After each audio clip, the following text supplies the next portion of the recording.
if we look to the answer as to why for so many years we achieved so much, prospered as no other people on earth, it was because here in this land we unleashed the energy and individual genius of man to a greater extent than has ever been done before.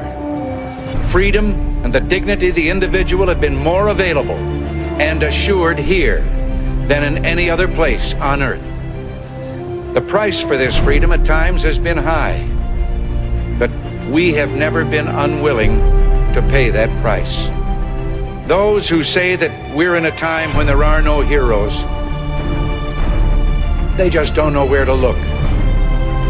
The sloping hills of Arlington National Cemetery, with its row upon row of simple white markers bearing crosses or stars of David, they add up to only a tiny fraction of the price that has been paid for our freedom.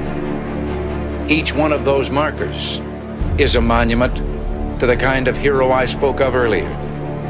Their lives ended in places called Belleau Wood, the Argonne, Omaha Beach, Salerno, and halfway around the world on Guadalcanal, Tarawa, Pork Chop Hill, the Chosin Reservoir, and in 100 rice paddies and jungles of a place called Vietnam.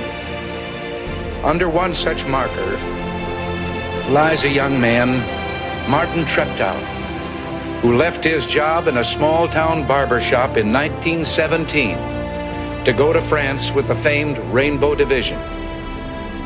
There on the Western Front, he was killed trying to carry a message between battalions under heavy artillery fire. We're told that on his body was found a diary. On the flyleaf, under the heading, "My Pledge," he had written these words: "America must win this war. Therefore I will work, I will save, I will sacrifice, I will endure.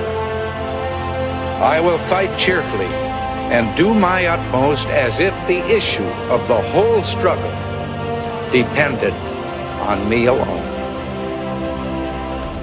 We must realize that no arsenal or no weapon in the arsenals of the world is so formidable as the will and moral courage of free men and women. It is a weapon our adversaries in today's world do not have. It is a weapon that we as Americans do have. Let that be understood by those who practice terrorism and prey upon their neighbors.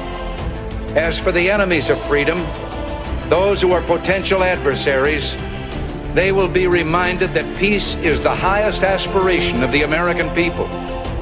We will negotiate for it, sacrifice for it. We will not surrender for it now or ever. We are Americans.